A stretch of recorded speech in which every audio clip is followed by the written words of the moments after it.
Welcome to Curious Minds.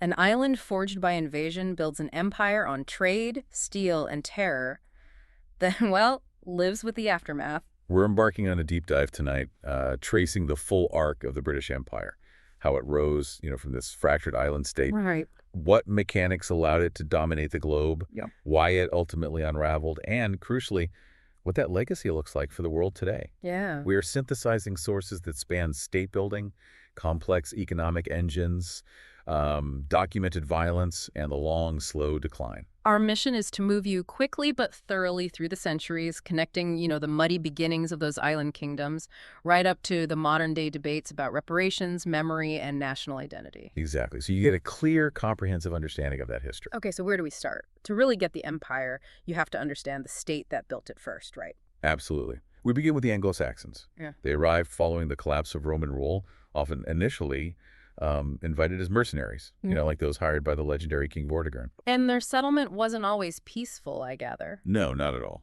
The sources show a mix. Some peaceful interaction, sure, but also violent displacement, removal of the indigenous Britons. And you can actually see that dominance in things like place names. You can. In regions like Sussex, for example, virtually all Celtic language place names just vanished. Right. It's just pretty complete Anglo-Saxon control. Okay, so that's the early framework. Right. Society consolidated into these powerful regional kingdoms, Northumbria, Mercia, Wessex being the big ones. And you get kings like off of Mercia starting to think bigger. Exactly. Demonstrating centralized ambition, calling himself Rex Angelorum, king of the English, and minting coins.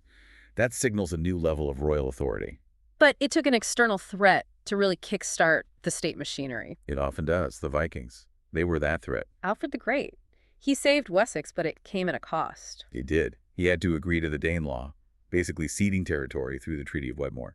And, crucially, he paid the Vikings this massive protection tax called the Danegeld. Ah, Danegeld. And what's fascinating here, is that the Danegeld was more than just, a bribe. Right. To collect that kind of money consistently, the crown had to build infrastructure, a centralized tax system, census capability, a treasury. So the money paid to invaders actually helped build the state? Precisely.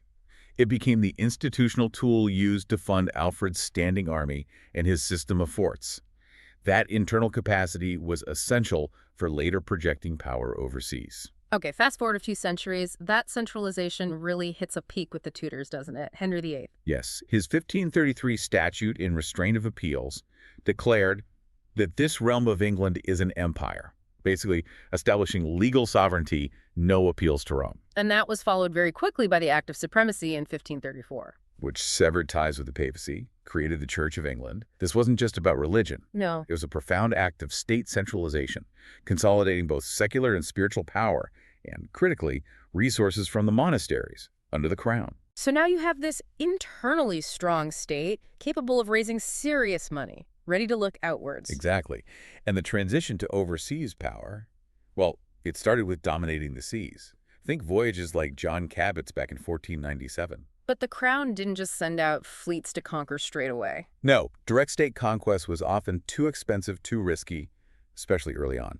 So under Queen Elizabeth I, they opted for a mix of state sanction and private enterprise. They encouraged privateers. Right. People like John Hawkins and Francis Drake. Basically, state-sanctioned pirates. Pretty much. The sources detail how Hawkins's voyages, for instance, involved capturing, kidnapping, or buying Africans, and then raiding Spanish interests in the Americas to sell them for immense profit. And this model evolves. It quickly evolves into these massive, chartered corporations. This is where the business clan really solidifies. Key players. The Virginia Company, I think Jamestown, 1607, and the huge one, the East India Company, setting up its post in Surat by 1612. And the genius of these companies, what was it? Well, they spread the risk.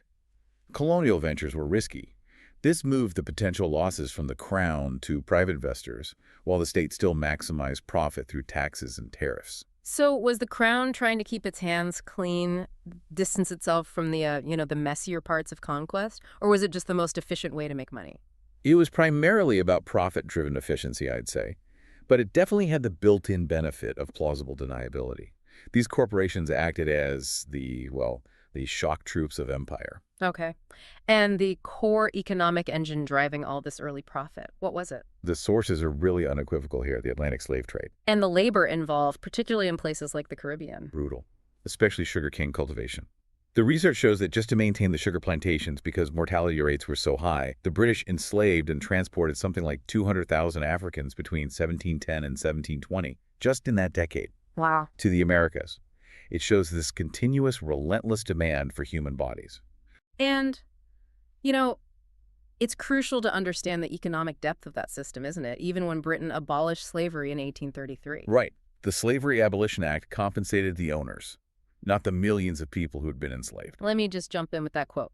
Follow the money, then read the margins where the victims wrote back. Exactly. And that compensation, it amounted to $20 million. Which was what percentage of the budget back then?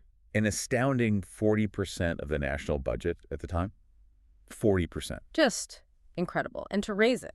The government took out a massive loan, a debt obligation so vast that British taxpayers were still paying it off the interest and capital until 2015. 2015. So you can draw a direct line from things like the Danegeld funding early state infrastructure to the state's later capacity to borrow 40% of its budget to pay slave owners. It's a stark through line of state financial power, absolutely. Yeah. And as the empire grew, its commercial logic just demanded constant expansion, control of markets. Which brings us to China. Britain had this trade deficit. Huge deficit.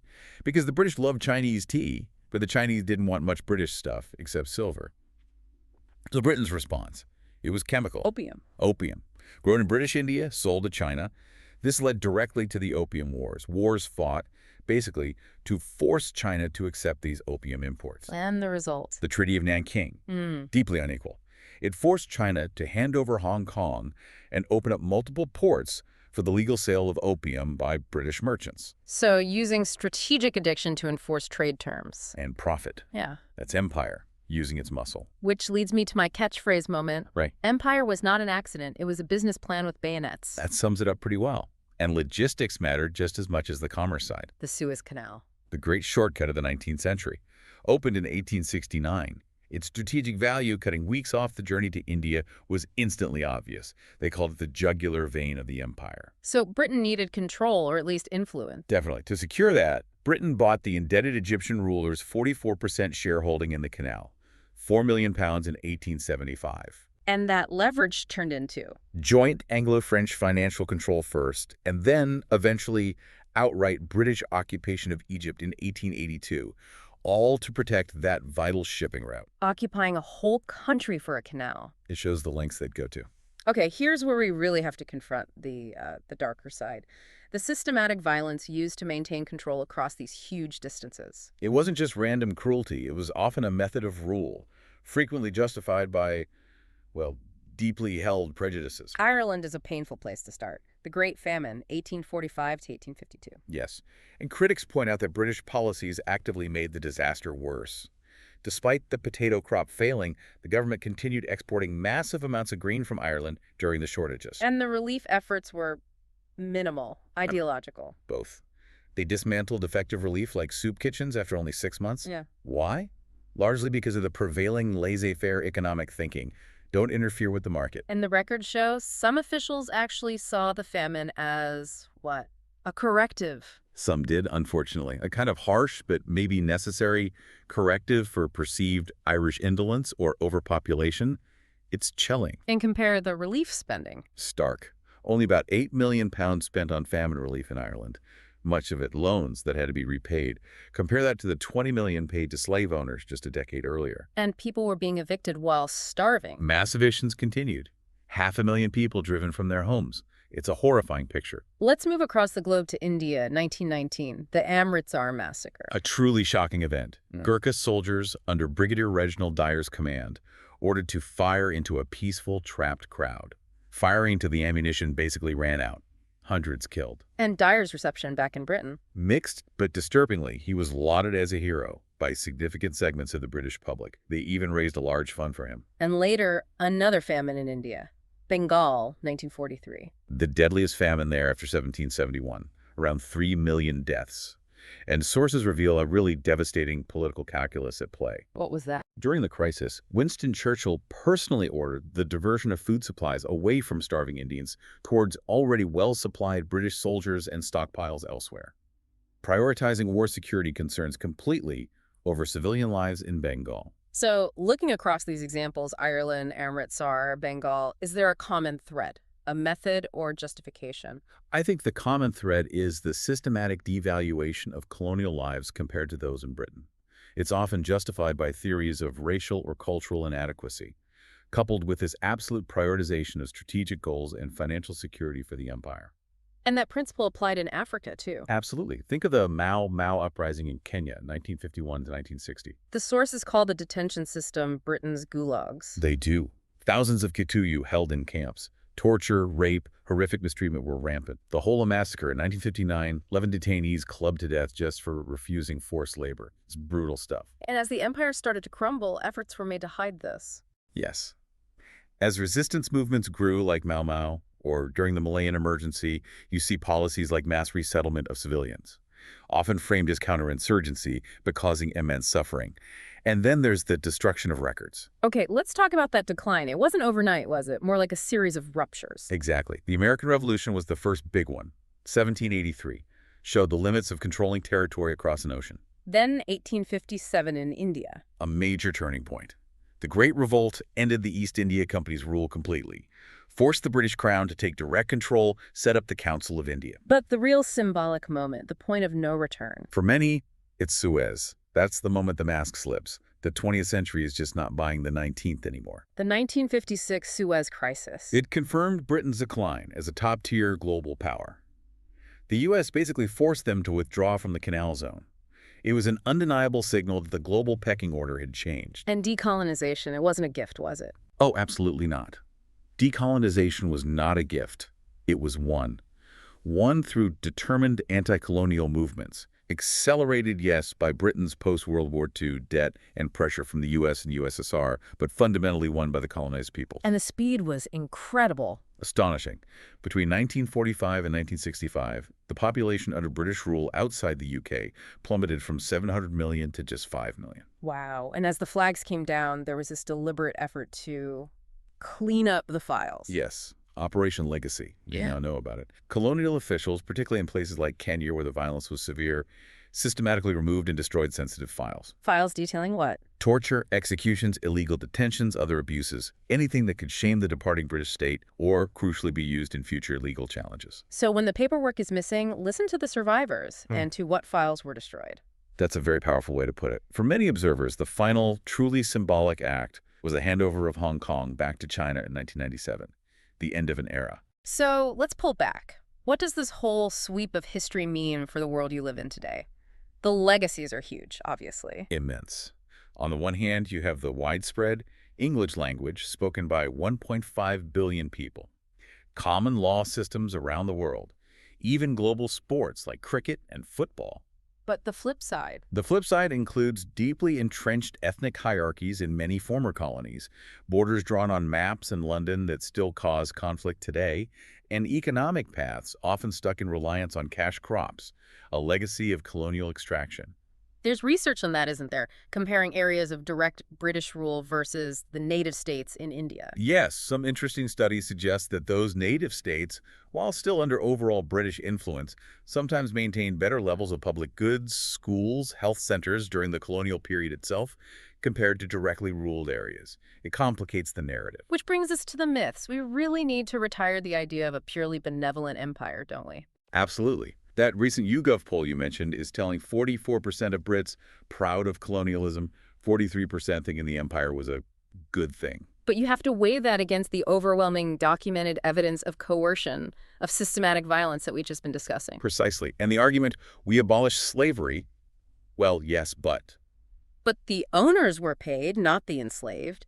And coerced labor often continued under different names. Exactly. And that compensation to slave owners, paid off until 2015, is absolutely central to the modern reparations debate. Groups like CARICOM. Right. CARICOM's the Caribbean community, formally demanding compensation from former colonial powers like the UK. The legacy isn't just moral or cultural. It's profoundly financial and structural. So where is Britain today in all this? A mid-sized power, still influential, but wrestling with this imperial past. It is. It's a complex, deeply multicultural society now, significantly shaped and enriched by immigration from former colonies. But that also fuels domestic identity politics, culture war flashpoints. And the state itself is acknowledging some of this. Official apologies for things like the Windrush scandal. Suggest an ongoing, perhaps unfinished, reckoning with that imperial history. And many former colonies are in the Commonwealth. Most are, yes, the Commonwealth of Nations, now framed as a voluntary association of equal members. Though, interestingly, 15 of those nations still retain King Charles III as their monarch. Which leads us perfectly to our final provocative thought for you, the listener, to chew on. Is the monarchy still relevant today? Is it constitutional glue, a powerful cultural brand, or maybe just an expensive anachronism? Empires fall, archives argue. Legacies linger, you find them in borders, in budgets, even in bedrooms. Karma is always a tempting story, isn't it? But history is stricter. Choices have consequences, and eventually they tend to come home. This is Curious Minds. Thanks for joining us for this deep dive. Stay curious, stay grounded, and watch out for the next one.